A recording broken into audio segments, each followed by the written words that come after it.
Welcome to the Alcohol Free Life podcast, brought to you by thesoberclub.com. I'm Janey Grace. This is for you if you've quit the booze or you'd like to, or maybe you're just sober curious. I'll bring you tips and motivation without any judgment, and there'll be inspiration from experts, quit-lit authors, and sober heroes.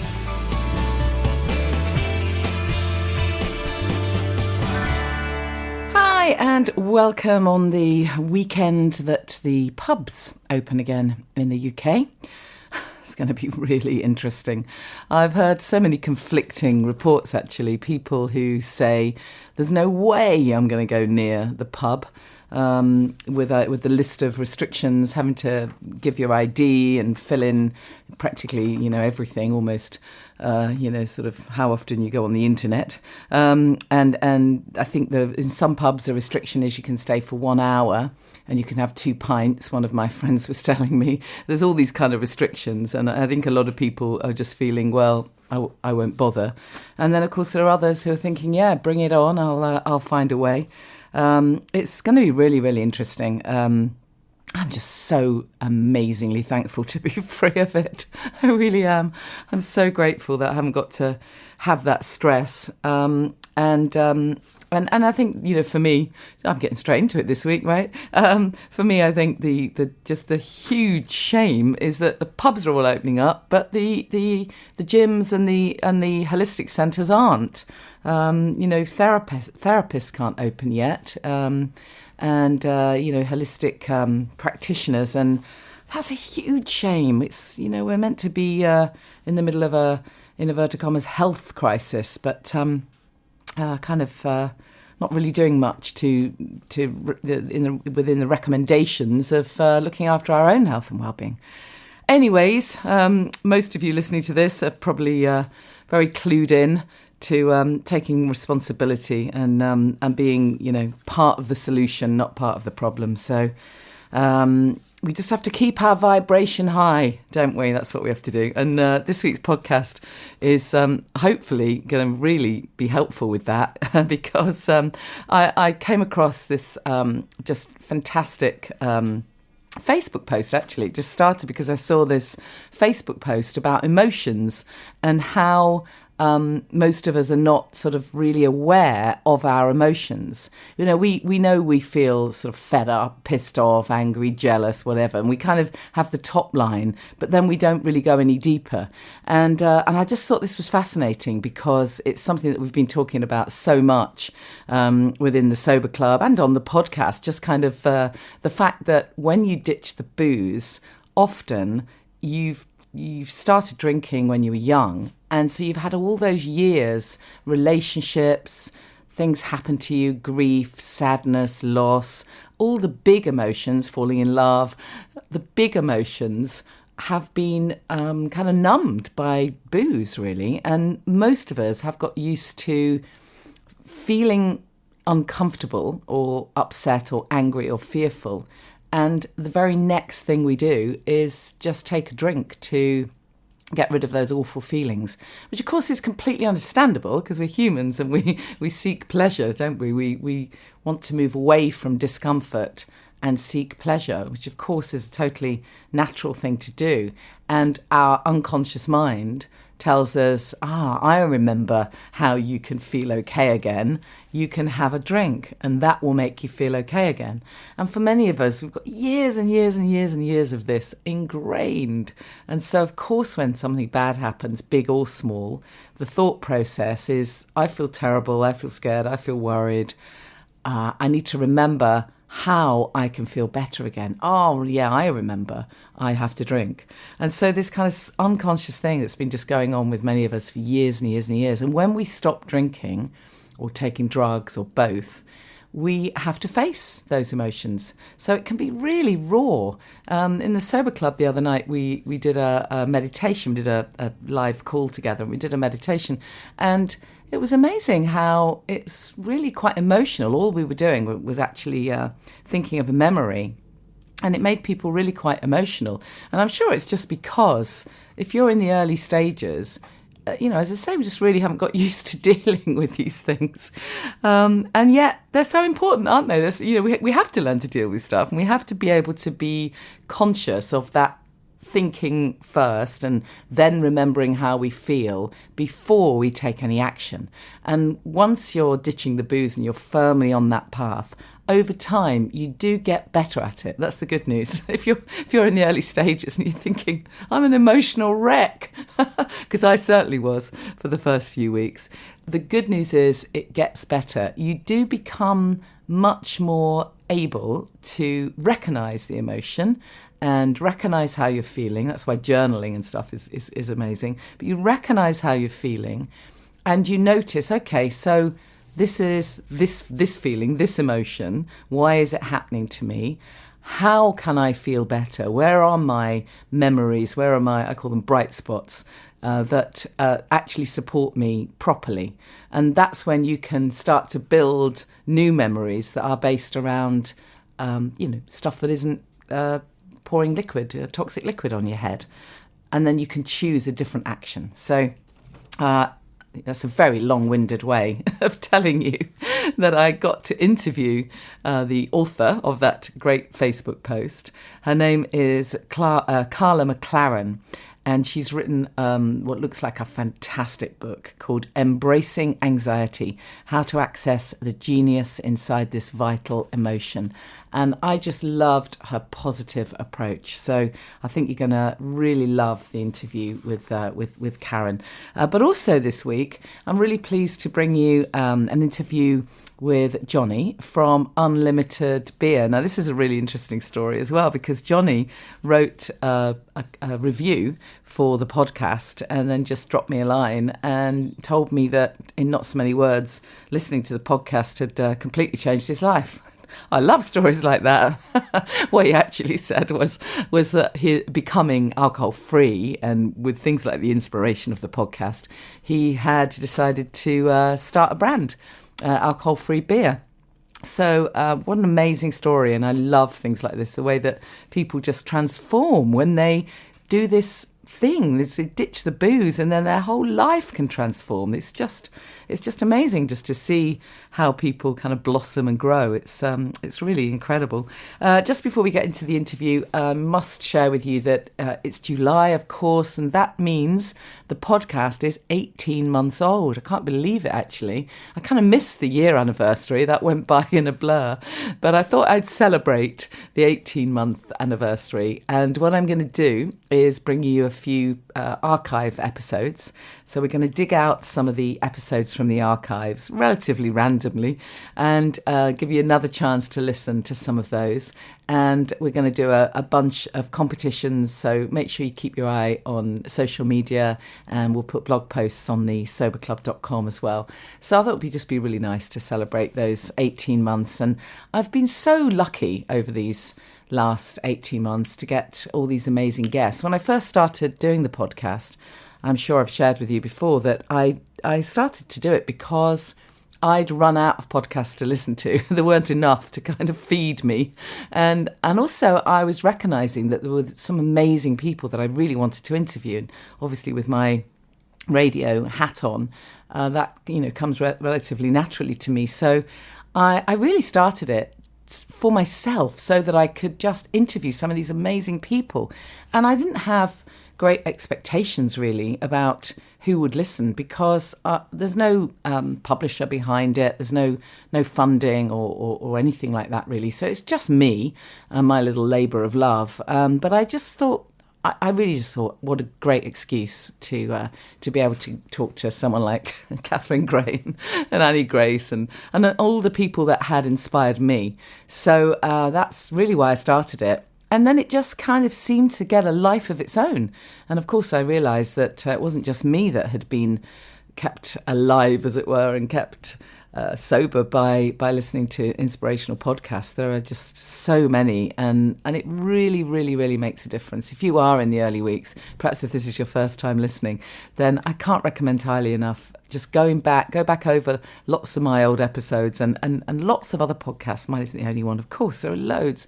And Great Quit Lit. It's totally the answer in the early weeks to keep you inspired and just keep you on track. Because if we just stay within with our thoughts and emotions that we're going to talk about with Karla, if we just stay within the whole time, it's really easy just to end up going down a rabbit hole of old stuff and sadness and regret and all of those things that we can feel when we're first starting to ditch the booze. And then if something crops up and upsets us, you hit the fuck it button. It's so common to do that. Particularly if other things aren't in place, if you don't have connection and accountability.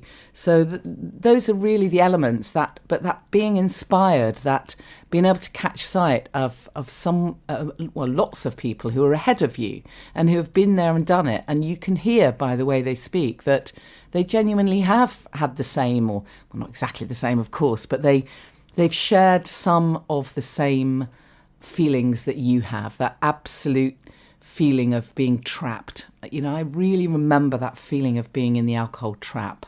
And I was a grey area drinker. I was never at rock bottom, but I did feel trapped because when I tried to get free of it, I couldn't. And it used to freak me out that I couldn't do this. I was, of course, massively, and still am, into health and well-being and holistic living and taking responsibility. I hadn't darkened the door of any kind of medical place in years for anything. So it actually really shocked me when I finally realised that I couldn't just flick a switch and say, right, that's it, I don't need that in my life. It was much more deep-rooted than that. And so I've been there, I've done it, and I know how hard it is. And I know that the early weeks can be tough, but I also now know stuff I didn't know back then, which is that you can make it easier for yourself, a lot easier, by a bunch of things.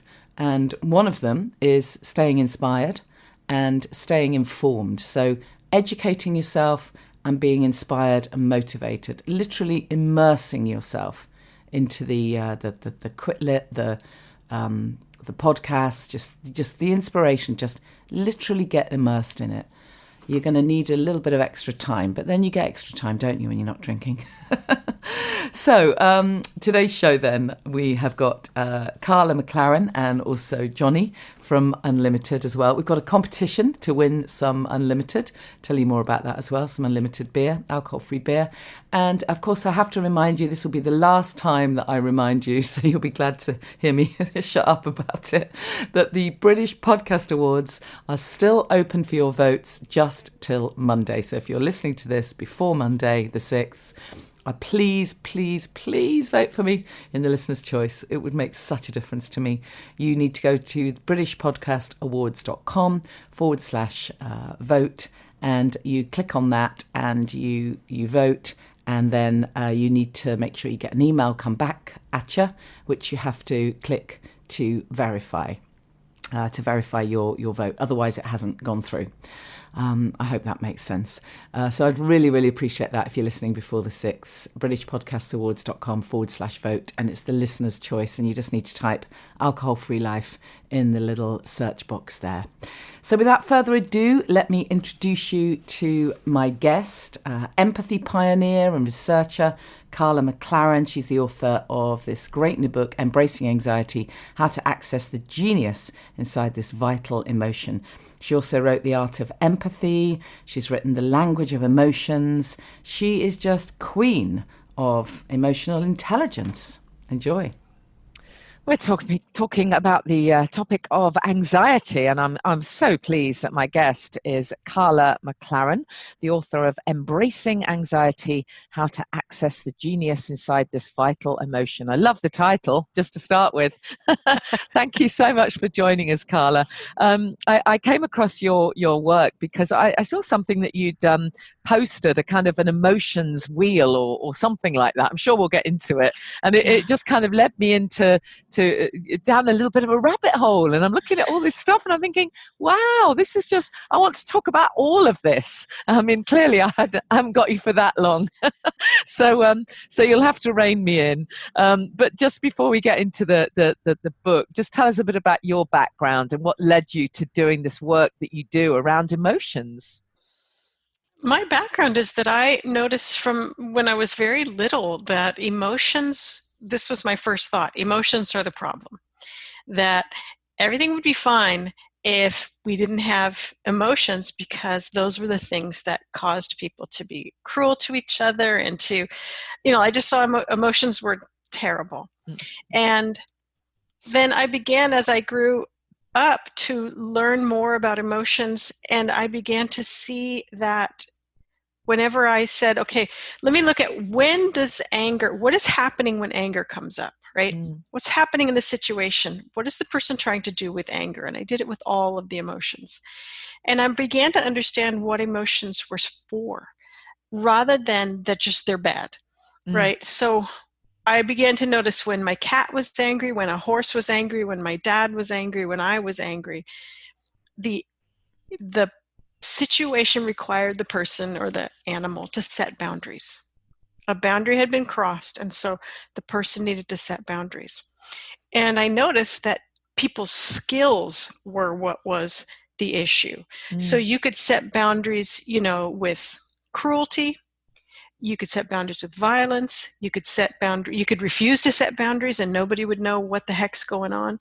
Or you could set boundaries with dignity and respect and a level of maturity. Same emotion, but it's people's skills that change how that emotion is utilized. And so that's when I went, the emotions aren't the problem. It's people. No, it's people's skills that are. Yeah. Right? And, I mean, this is the stuff that if only we were taught this in school. And in fact, what we're taught in school, really, or what we're all taught as kids, is just, those, and you said emotions are bad, those unhelpful emotions, squash them all down. We're not taught to kind of sit with emotions and think things through and really assess, are we? And the other thing that I'm really interested in your view on is, just on this first little bit about emotions generically, is the amount of work that we sort of have to do for ourselves on this growing up thing around emotions, and particularly with the work that I do with a lot of people who have stopped drinking. And of course, for years and years and years and years, they've been, sometimes perhaps since they were 15 years old, they've been numbing everything with alcohol. So if they're super happy, they drink. If they're super sad, they drink. If their relationship breaks up, they drink. So everything, every sort of big thing has been numbed by alcohol. So when they do ditch the booze, they can often find they've got no idea how to handle this stuff. It's almost like the emotional maturity stopped really early on. And I know I went through it when I first ditched the booze. It was like a roller coaster of these mad emotions that I had no idea how to deal with. Yeah. And you're not alone. I mean, people who don't go into more addictive substances will distract themselves from emotions, right? There's many forms of meditation that are just emotion distraction practices, right? So you get an emotion, you go, I'm going to go get my yoga clothes on, and I'm going to go sit in my cushion and just hope that these things go away. But I think that's what most of us have learned with emotions, is to somehow get away from them, however that looks. And I would say that is a really good idea if you've got something powerful coming up in you and you have literally no skills at all. Distract yourself, like run. It's more difficult, especially, as you said, we're just told when we're little, emotions are just bad. Like, stop them. And so when we get to an emotion, our skill set is invisible. There's no skill set. It's just sort of live through it or distract from it, something, right? But we don't have this sense that anger is about boundaries. Anxiety is about getting things done. Fear is about your intuition. We don't have this information. So true. And let's talk about anxiety then. The book is Embracing Anxiety. And it's just, I mean, certainly in recent months, literally everybody has had some level of anxiety. What could we put in place? Can you give us any examples of skills? You mentioned skills. Are there any sort of, is there anything we could take on relatively easily to help us? Yeah. With anxiety, the I think the key to all emotions is understanding what they are supposed to be doing, why they come forward, and then to learn to work with them instead of against them. So if anger comes up, for instance, and it's time to set a boundary, my job is to set a boundary, not run away. With anxiety, its job is to help us get ready and prepared and organized to go to the future and be successful there. So we've finished our tasks, we've alphabetized the spices, we've hit our deadlines, right? That's anxiety's work, and it's got a lot of energy sometimes if you've got a lot to do. And so the work with anxiety is to focus yourself. There's a question, what brought this feeling forward? And a second question, what really, truly needs to get done? Because if you get a lot of anxiety going and you don't ask the questions, you just kind of go. We've all done that where we're like, I got to pack. What about, we should put wallpaper in here. I have to write a check. Where did I just put the checkbook? I still have to pack. Do you know what I mean? So that anxiety would be a person sort of not setting what truly needs to get done with it. We can also repress our anxiety and not get anything done, and then be surprised as heck when tomorrow comes and we've got nothing, right? So with anxiety, it's to understand that it can help us get things done. You can't actually get anything done without your anxiety, but most people don't notice that. If they're good at things, they wouldn't say, I'm good with anxiety. They would say, I'm organized, I'm conscientious, I have foresight, I'm a good worker, right? Anxiety wouldn't be anywhere in there because we haven't been taught how to identify what our emotions do for us. Where does anxiety fit with depression then? Because you mentioned doing stuff and getting stuff done, but often when people are feeling however you would describe it, depressed or down, they don't feel motivated to get anything done. Yeah. And depression is a very interesting emotion whose job is to pull your energy away if something's wrong. Right? So there's always something wrong when depression shows up. But a lot of people take that and say, well, I'm wrong. So they can get into a spiral. But I always ask people, look around. Is it your health, your relationships, your job, the coronavirus? You have a terrible president. You have a terrible prime minister, that kind of thing. Is your depression saying, look, something's just wrong and we need to stop here and not move forward into more wrongness? Right? So a lot of times depression and anxiety will come up together. I just had a situation of this happen yesterday. I have a lot going on right now, and my anxiety is like a train, and I'm getting so much done, and I kept adding things to it. I'm like, yeah, we can write another thing, and we can do another class, and we can do this. And my anxiety was I wouldn't say in charge, but my anxiety was my central emotion.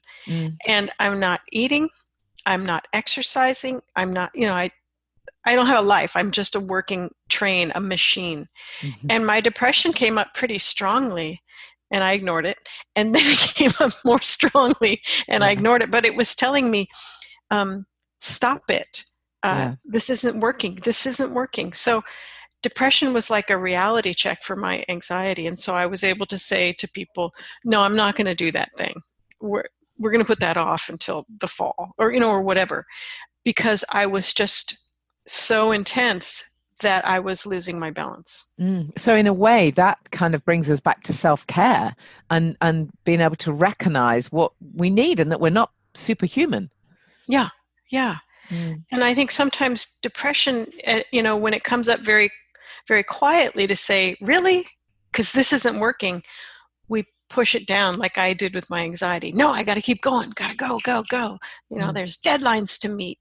And so all of these different emotions come to help us, but a lot of times we see them as the problem. Yeah. I know you wrote a blog post, which I loved, on how you can work with multiple emotions. Just tell us a bit about that, because, again, it links with the book, Embracing Anxiety. You are suggesting that we embrace our emotions. Yeah, because doing the other thing hasn't worked. That hasn't trying worked. to fight them down. Yeah, No, absolutely. fighting them and distracting from them and running from them, that hasn't worked at all. Working with multiple emotions is interesting because at least in the English language, we have very, very few words for multiple emotions. And sadly, that's the way emotions work. It is normal for emotions to work together. And if you see them as a series of gifts and skills and aspects of your genius, then you're going to want as many emotions as you can get. Right? But we wouldn't, but even just to pause you there, I mean, we wouldn't normally think that way, would we? Because obviously if I'm sort of, angry and upset and frustrated and procrastinating, I don't want any of those things, do I? Or do I? You do, because each one comes like with a gift. And so if I'm just feeling like a whirl of emotions, then what I'll tend to do, then this is really helpful to know that developing a stronger emotional vocabulary can help you regulate emotions all by itself. What do you mean by developing a vocabulary? If your vocabulary is very imprecise, and so you're like, I just feel blah today, or just kind of blah. Oh, okay, I see what you mean. You're not properly identifying it. Yeah, to say I feel a light amount of sadness, I feel a lot of frustration moving into anger, I feel depressed but not severely depressed, my anxiety's out the door, I'm confused, right? So you can organize it. Yeah. And then with each of these emotions, there's a different question to ask and a different practice so that you can begin to move all the pieces around on the board and understand what's happening. How fascinating. So for most of us then, how can we get started? So we need to ask a few questions. Can you give us an idea of some of the good questions that we can just ask ourselves so that we can just become, I mean, it sounds ridiculous to say for anyone who's new to emotions. None of us are new to emotions, but we're new to the concept of embracing them, aren't we? So can you give us some suggestions of some questions to get us going? Something that I like to do if people are new to working with emotions in this way is I have a very simple chart on my website. It's called an emotions chart. And it's just like a spreadsheet. So it's Monday, Tuesday, Wednesday, and you just write down what emotions I was feeling on this day. So you can begin to see the movement. And in each emotion category, I talk about what that emotion does. Anger sets boundaries. Anxiety helps you get things done. Sadness helps you let go of things that aren't working anyway. Grief, it comes forward when someone or something has died. It's so to begin to get a picture of it. Another thing I like to do is when people are just waking up, so they're between sleep and waking, to ask, how do I feel? And maybe write it down. And begin to make a space where your emotions have the permission to talk to you and to be identified as themselves instead of, I just feel stressed. Right? That stressed, that would be panic, anxiety, fear, and maybe some sadness, right? Instead of using what I call weasel words, is getting very clear about what emotions you're feeling because they're really important aspects of your cognition.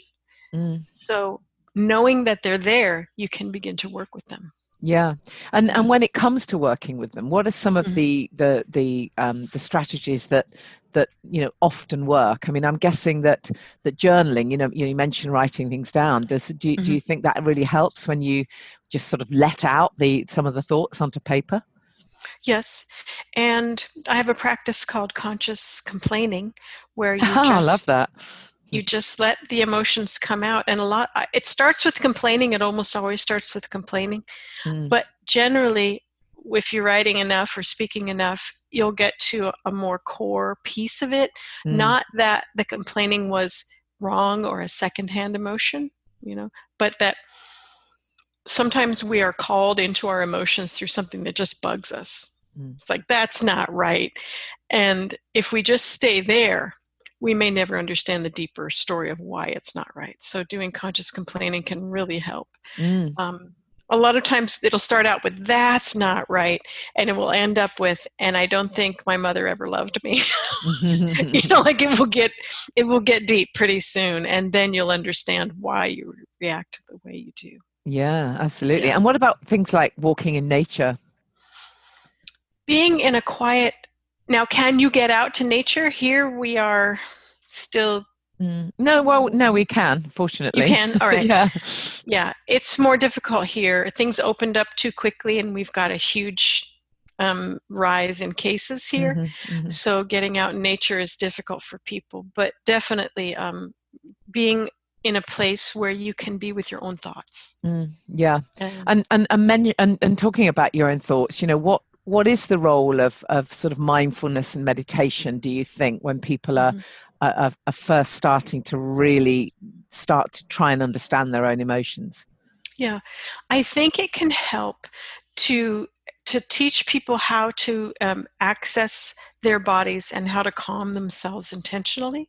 I think there can be a problem with many forms of mindfulness in that they have you come up to the edge, like calm yourself, come up to the edge of an emotion, and then just watch the emotion go.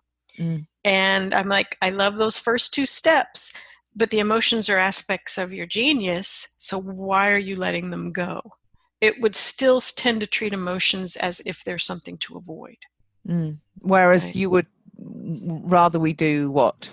I would say calm yourself, come up to the edge of an emotion, name it, and learn the practice for it. So instead of saying I'm angry and I'm just going to let that anger go and flow like a river, I'll say, oh, I need to set a boundary. So now that I'm calm and I know what emotion I'm feeling, now I get to use my skills. Please let me have developed skills, right?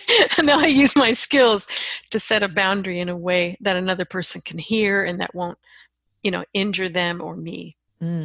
I love this concept of the genius in this. Just tell me a bit more about that, about the way you're putting that spin on it. Yeah. I think for many centuries, we've been taught that emotions are less than almost anything else. They're less than in the intellect. They're less than spirituality. They're less than, your body's understanding. But what we're understanding now, especially in newer areas of neuroscience, is that emotions are a part of everything you think, every belief you have, everything you do, every relationship you choose to get into, every action you take, and every behavior. So they are, instead of being less than, I would say they are underlying everything we do. And so they're the foundation of our behavior. And when I see people who work with emotions well, however they learn to do that, there's a genius there that is so different than the genius that you see in mere intellect alone. That there's an instinctual, like an ancient wisdom in emotions. Rumi talked about it. Rumi's one of the great emotion poets of the world. But he called them, he said, welcome them all, for they are gifts from beyond. Yeah. Yeah. Totally. Yeah, amazing. I love that. Just tell us a bit about procrastination, because that is something that that affects many of us. Yeah. Now, I learned this from Mary Lamia back in 2010. She is a psychologist, and in 2017, she wrote a book called What Motivates Getting Things Done. And it's a book all about anxiety, but it doesn't say anxiety anywhere in the title because I think her publishers knew, let's just keep anxiety out of it. People hate it. She said there's two kinds of anxiety responses. One is to be task-oriented, and these are people who like to write down lists. They like to do this, this, this. Their desks are organized. Everything is finished. That's one way, but it's the only way we've learned that is appropriate. There's another way that is just as good, and it's called procrastination. And my friend Chris just put this up in his Facebook. He said procrastination is from the Latin. It means deferred till the morning or belonging to tomorrow. So a procrastinator doesn't go from task to task to task. A procrastinator kind of chills up into a deadline. Then a lot of anxiety will come up at the deadline and they'll get everything done. But because we don't see procrastinators as valuable people or procrastination as a valuable skill, we would say that a procrastinator is lazy than lucky. Yeah. rather than seeing it as an actually valuable way to do things.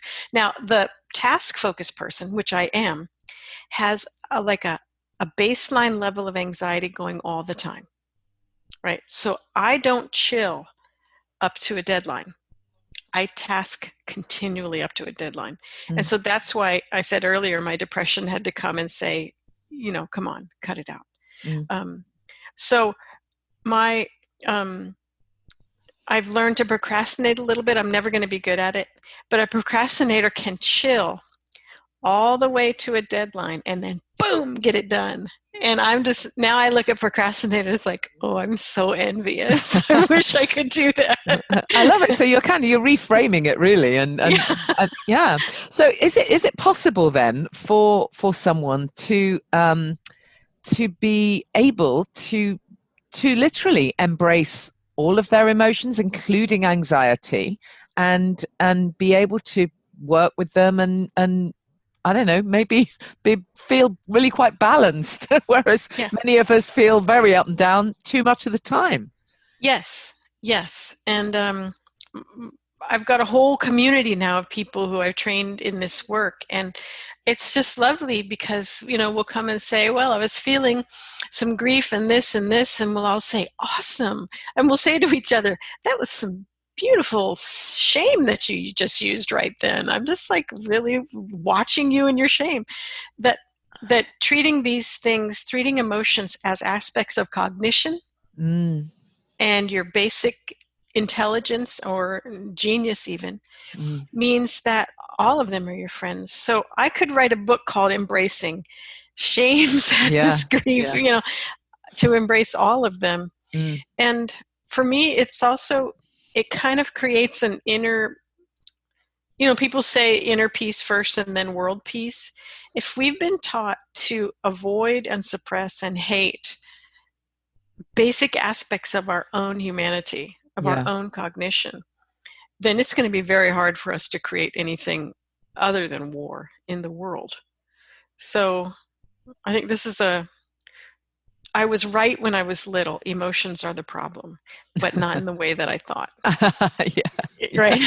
It's people's emotional skills that are the problem. Yeah, absolutely. So you've already mentioned you've got the lovely chart on your website and various other, and I know you've got some stuff for kids as well, which is, how amazing. Let's start with getting the kids to recognize their emotions, which is fabulous. Tell us a bit about the book then, Embracing Anxiety. What do we get from it? Tell us what's in there. It comes out today, and I think it comes out today in the UK as well. And in the book, I talk about anxiety and how to identify it as separate from other emotions. Many people connect anxiety and panic like their hands are squished together and they cannot be separated. And panic is a very different emotion from anxiety, but it is the one that is most often mistaken for it. Anxiety is about getting things done. Panic is about coming in with a lot of energy to save your life if you are in danger. Yeah. And so if anxiety has any dread or sense of danger in it, there's panic there too. Panic isn't bad. Panic's a brilliant emotion, but it's not anxiety. So I teach people how to identify which emotion they're in and then understand how to respond to that emotion. So if panic's there, you would have a different response than if it was anxiety on its own. And then I look at 9 other emotions that like to work together with anxiety so that people can understand how to work with them, especially ones like anxiety and depression, which you brought up. Yeah. They seem like opposites, like they don't have anything to do with each other, but if you understand what each job is, you can understand why depression's there. Yeah. I mean, you say that anxiety is sort of always about getting things done, but surely sometimes isn't it anxiety when you actually just are fearful of what might happen to yourself or to somebody else, or you're just feeling really bad about yourself, actually, with so many self-limiting beliefs and so much talk going on in your head, you actually just, isn't that a form of anxiety? I would say that if there is dread or fear of terrible consequences, there's probably panic in there. And if there is a sense that you are not going to be able to meet the present successfully, it's probably anxiety, but also some shame and guilt, which are telling you, yeah, there's things you need to accomplish. There's skills you need to develop before this happens. And a lot of people will just run from the shame, and they just won't even do the thing, right? If they feel like a fear of failure, they just won't touch it, right? They'll be like, well, I don't need to do that thing I dream of. That would be too hard. And again, here's another situation where not having emotional skills will actually stop people from moving forward in their lives. Yeah, totally. Yeah. Well, it's just great to talk to you, and I can't wait to dive really deep into the book and recommend it to all the people I work with, because I think this really is the key for people who are, they're just getting to this point where they're ditching the booze, they're starting to care about their health and well-being, and they're just starting to recognize all this stuff coming up. and they're ready now to start to deal with it, because for the first time in years they're like, I can see it now I can actually look at it, and that's really what you're encouraging us to do, I think, isn't it? Really is to kind of step up and own this, but you put in this lovely spin on it, and telling us it's all good. I love that. It's all good. It's all good. Good stuff. So just remind us of your website, Karla, and I'll obviously put all the link to get the book as well in the show notes. Oh, thank you. It is karlamclaren.com, KarlaMclaren. Excellent. Karla, thank you so much for your time. I really appreciate it. Thank you so much. So appreciate that. I feel so uplifted when I talk about this stuff, because usually if you're talking about emotions, you feel quite down, because none of us want to have to face this nasty stuff. But I love the way she puts that spin on it and just makes all emotions valuable. It's a fantastic spin on it. Make sure you get a copy of that book. I'll put the link in the show notes, Embracing Anxiety. I also promised you Johnny from Unlimited, and don't forget we've got some Unlimited beer, alcohol-free beer to give away if you go to thesoberclub.com. Click on the blog post there and you can win some of the beer. But enjoy this conversation. My guest is Johnny Johnson, and we're going to hear his story and hear all about the amazing new product. But first of all, I want to hear your story, Johnny, because you wrote to me and said how much you enjoyed the podcast. And, I always love hearing from people who like the podcast, because it's really nice to know that it makes a difference. So yeah, I'd love you to share a bit about your story. Okay, definitely. So, well, thanks for having me on, first of all. So, yeah, I guess it all starts when I was sort of 16, 17 years old. I'm 32 now, so... But that's when I started sort of properly drinking, I guess, with like friends. You know, how we used to start on like park benches with your mate, that sort of stuff. Then going into, drinking in pubs and bars when I was legally allowed to drink. But when I first started drinking, hangovers never really affected me. But I think as soon as I hit 30, hangovers just got, completely out of hand. And so last July, I got married to my wife, Antonia. And after our wedding party, I had like the mother of all hangovers. And I decided at that point, it lasted about 5 days until I felt normal again. And after that point, I decided to give booze a break for a bit. And then, and I listened to your podcast and some other podcasts. And after quitting for 3 weeks and not having any alcohol, I felt a million times better and everything changed. It's funny, isn't it? Just picking up on that for a moment. You say like a hangover that lasts 5 days. I mean, oh my God, it's like, why do we even do that to ourselves? So like, if you ate something that didn't agree with you and you're ill, you would never eat that thing again, would you ever? It's just incredible, isn't it? How on and on and on for years and years and years we do this unbelievably mad thing of poisoning ourselves.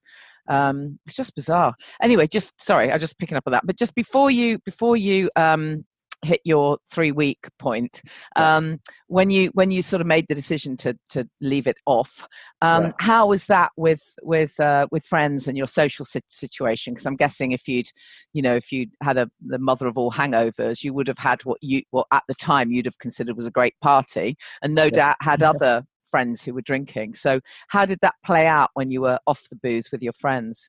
Well, I guess, for that sort of 15-year period from when I was sort of, going to bars, lifestyle was work Monday to Friday, and normally go drinking on a Thursday night, Friday night, Saturday night. And it was like every single week, probably maybe a few weekends missed off, but for like 10, 15 years, because that is just how sort of our culture, growing up, I sort of grew up in that sort of booze Britain culture.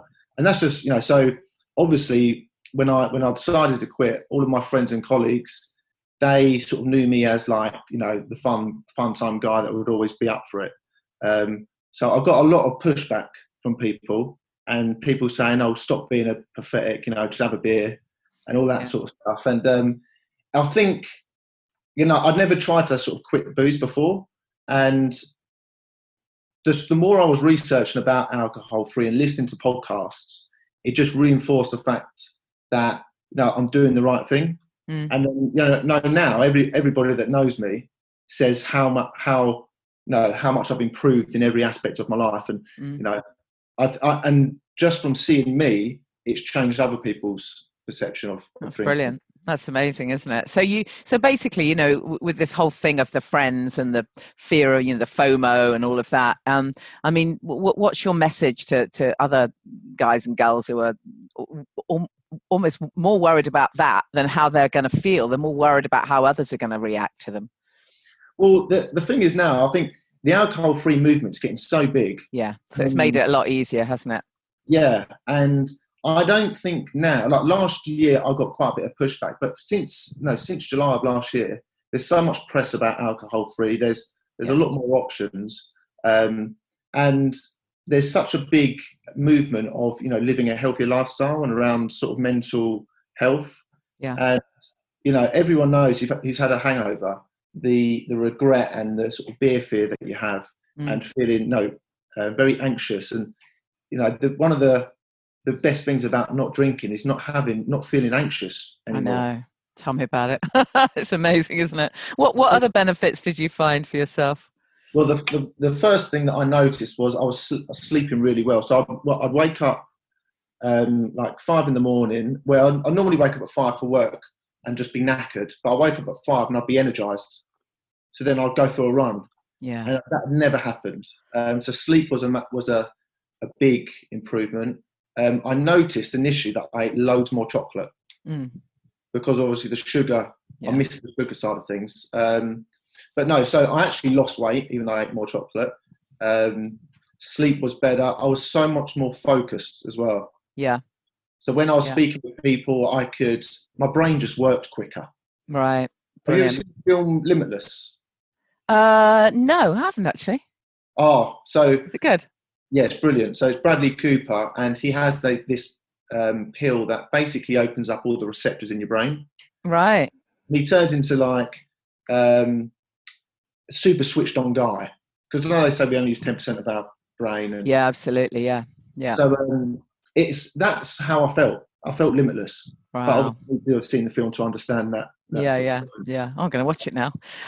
So you said that listening to the podcasts really helped you. Is that because you were sort of just getting inspired by other people's stories that life could be better without any booze? Massively, yeah. So every podcast that I listened to, yours, and then there was obviously 1 Year's No Beers that I mentioned to before.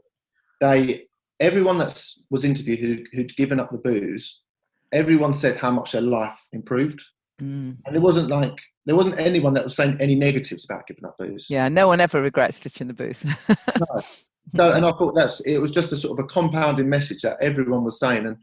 And then because I was sort of using it as daily reinforcement to stop drinking. So I listened to it on the train home from work. And it just sort of spurred me on and motivated me just to keep going. But then I would share it with all my friends and colleagues, and everyone was sort of getting bombarded by these podcasts that I was forwarding onto them. But yeah, it just helped, and you start to realise that there's a massive community as well of support.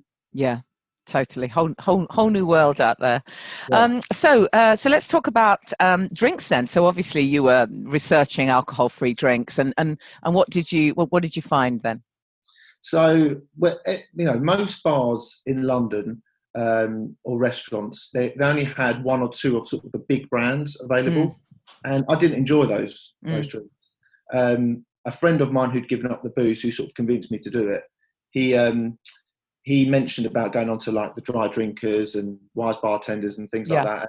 So I bought a case of all different flavours or all different brands of alcohol-free beers. Yeah. And I was amazed by how good that they tasted. But they weren't available in a lot of places, a lot of bars. So that's what I found. And then from there, I sort of came up with my own idea. Yeah, what made you decide to come up with Unlimited then, and tell us a little bit about the brand. What's sort of unique about yours? So at that point when I discovered alcohol-free beers, because my brain had woken up, if you like, I decided that I wanted to start my own business. I wanted to sort of take back control of my life, because I was going to work at 5 o'clock, coming home at 8 o'clock at night. And I thought, I want to enjoy. I wasn't enjoying it, so decided to start a business. I had a newfound love for alcohol-free. Decided to start my own alcohol-free beer brand, but with the mission to get good tasting alcohol-free beers into the sort of bars that I'd normally go to. Because if I didn't like some of the big brands, I know a lot of other people probably wouldn't have liked them. Yeah, so exactly. Yeah. That was the start of my idea, and then since then, I found a brewer and we've developed an alcohol-free lager. The whole brand, I wanted it to be like a healthy beer. Yeah, I mean, I noticed from what the info you sent me that what's obviously really important to you is that health aspect, because as you've said, some of the alcohol-free beers are not, or some of the alcohol-free drinks are not the healthiest when you actually really look into it. So you've actually worked quite hard to make sure that yours it has. Well, tell us about the sort of calories and because I think you've made it low carb and you've included vitamins. So just tell us a bit about that sort of ingredient profile for you. So a lot of alcohol-free beers will naturally produce sort of minerals and vitamins because the alcohol normally kills them off when the alcohol's created. Oh, is that right? Oh, is that what it is? Right. Because you're using all sort of natural ingredients like barley, wheat and hops, and that's plant-based stuff. Yeah, so exactly. Normally it would have nutrients in it, but the alcohol normally kills it off. So because we don't create a lot of alcohol and then burn it off at the end, the way that we brew is that we never exceed 0.5%. Oh, right. Okay. So it's not the same as de-alcoholizing then? No. Okay, interesting. So we brew in a similar way to Big Drop. I think they do a similar type of brewing process. But the beer's only 23 calories a bottle, which we're really pleased about. I think that's one of the lowest. It's got 33% of the recommended intake of vitamin B12, which is good for your respiratory system, that sort of stuff. Low carb, and so that's sort of the whole brand. I wanted to create a beer, but I wanted to promote a healthy lifestyle. Yeah. I mean, it looks really cool as well. I love the pack. I love the bottles. Are just really cool, aren't they? You've obviously got some good branding going on as well. Yeah, I wanted it because a lot of beers in general are just very sort of colourful and quite arty, and some look like sort of like kids' drinks, some cans that you can get, and I just wanted something that was just a bit, back to basics, very simple but quite sort of sleek. Yeah, it's amazing. So you're hoping that this will, long term be in, as you say, some bars and pubs and clubs. Yes. So obviously with the coronavirus situation, obviously a lot of places are closed down. So as soon as everything reopens, my mission is to get it into as many places as possible, just so when I'm out, I can have one of mine. Or absolutely, yeah, on the household hope. That's amazing. You know what? So did you actually give up your job then to do this? So no, this is it. So after our wedding, so I decided to start this business, and then a week after I decided to start the business, my wife fell pregnant, or told me she was pregnant. Yeah, which was pretty scary. It's our first time. But in a way, so I've gone. Our baby was born 2 weeks before the launch, so mid Oh, wow. May. But since then I've gone on for 6 months shared parental leave. Okay. So I've got like a 6-month period to get this off the ground. Amazing. But then, Right. hopefully won't go back to my normal job in November. Right, amazing. So I love stories like this because, just from getting that inspiration and ditching the booze yourself, look what you've created. I mean, it's just absolutely amazing that literally turning your whole life around. It's absolutely amazing. You must feel super proud of yourself. Yeah, no, I am, and the main thing for me is I'm a lot happier. Yeah, because I like probably 95% of my weekends were spent hungover. yeah. So all that time you've got back. I know, and all my relationships were sort of getting a bit fractured, and I wouldn't make the effort to see people or exercise. So it's a complete turnaround in terms of my lifestyle now. But it's scary, but it's exciting. Wow! And so now you've got a baby girl, is that right? Yeah, little Rosie. Yeah. Wow, how amazing. So you've literally been a birthing all round. How brilliant. So, and of course, that one of the most amazing things now is that you'll be, a much more present dad than you would have been, of course. Yes. Yeah. I can, I don't think that there's anything worse than a baby's cry, even now. No, absolutely. And if you were hungover and not present for her. Yeah. Amazing. That's just great. I mean, I'm so jealous that you did it so young. That's my only regret. I certainly don't regret giving up drinking, but I regret not giving it up sooner, Yeah. So anyways, where can we find out more about the beer then? I know we've got some to give away, which is really nice. And I know you're stocked with Wise Bartender, and I'm guessing people can come direct to your website. Is that right? Yes. So we're stocked with Wise Bartender, but you can also get them from our website, which is www.unltd.beer. I love the name, by the way. Presumably that was summing up everything that you feel is possible when you're not drinking. Yeah. Absolutely. Unlimited.beer, and then we're on Instagram, unlimited.beer, and on Facebook too. Yeah, brilliant. Johnny, thank you so much. It's a fabulous story. I really appreciate it, and I wish you every success with the brand. I think it's going to fly. Brilliant. Thank you, Janey. I appreciate it. Thanks a lot.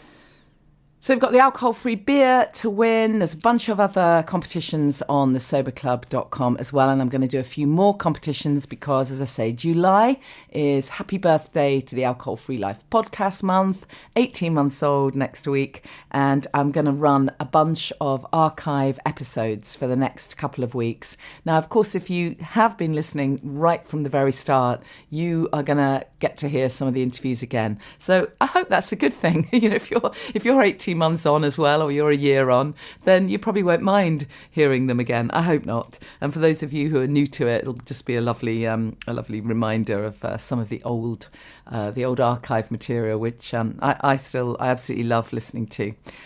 So we've got 80 episodes, incredibly, and I would love to know your favourites. If you would drop me a line and tell me some of your favourites, I would just appreciate it so much, and we'll do a little, a little vote for the favourite podcasts. Because it's not always just the most, in inverted commas, famous person that really strikes a chord with you. Sometimes it's just a little thing that somebody says that really, really makes a difference. I know we did an interview with Mel Collins on the book Highly Sensitive People, and that got an incredible response. The amount of people who said it wasn't until I stopped drinking that I realised actually I was quite introverted and a really highly sensitive person. So hearing Mel talk about that just literally changed everything for me. So I'd love to know your favourites. Please drop me a message on social media or whatever, email. You know where to find me. And as I've already said, I'm going to run a bunch of episodes that you can listen to again, and there'll be some competitions. So make sure you check Instagram. It's at Janey Grace. And we'll make it a bit of a birthday month. I haven't shared with you that I am writing a book. At last, hallelujah. And so I've got quite an intensive period coming up where I've got to meet my deadlines.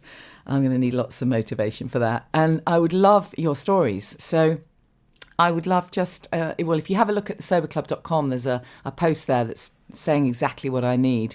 But it's basically your tips if you have stopped drinking. And it doesn't matter what stage you are, because, of course, it's relevant how you're feeling week 2 and year 6, whatever. So I'd love your stories. And the other sort of section in the book, I'm going to have a little bit on anti-aging, because you've heard me say before that, well, I've got younger.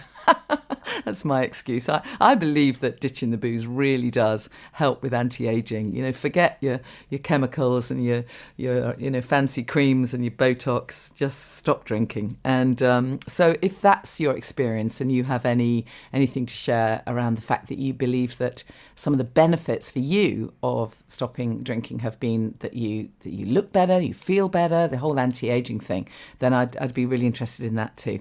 But if you would love to be part of it, I just need 200 words or less, so it's not very much.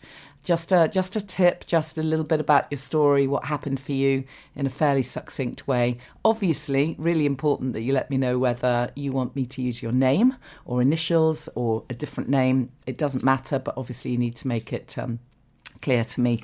And the final decision will lie with the publishers as to what goes in the book, of course. But wouldn't it be great just to have some podcast listeners, saying their bit, and just think of all the people you might inspire. So if you want to share that would be fantastic. So I've got quite a lot of work for you this week. I'd like those stories, please, under 200 words. Make sure you get those to me. You can email me, janey@janeyleegrace.com. You can message me at janeyleegrace on Facebook or on Instagram. And I need you to vote for me if you're listening to this before the 6th of July, which is britishpodcastawards.com/vote, and type alcohol-free life and then click on the email that they send you to verify. And what else? And vote for your favourite podcasts, please. Or not vote, tell me your favourite podcasts, because it's a little bit of a looking back at the archives month from now on to celebrate 18 months of sobriety. Of podcast, I'm not sobriety. It's 2.5 years almost of sobriety. Goodness, I nearly forgot. Yeah, I am nearly 2.5 years, which is amazing. 18 months celebration of the podcast. So whatever you're doing in the next few weeks, enjoy, and just be very careful with these pubs opening up. I'm sure you won't be encouraged to be over drinking. But it's going to be interesting, isn't it, to see what happens here in the UK with the opening up of pubs. And maybe we can all campaign for gyms and leisure centres and holistic centres to open up as well. We really do need these practitioners and these therapists back at work. I have a friend who's got awful joint pain, and it'd just be so great if she can go and see a Bowen therapist. They do just incredible work for anyone with joint pain, but of course it's not allowed just yet. But, next time I do a podcast, because I'm going to run a few archive episodes, so next time I do my next proper episode, as it were, who knows, it might all have changed. Have a fantastic week, and I look forward to finding out what your fave episodes were. See you later. Thank you for listening to the Alcohol Free Life podcast, brought to you by the Sober Club. Please rate and review. And if you want support, accountability and inspiration, and you want to live your best life without the booze, check out thesoberclub.com.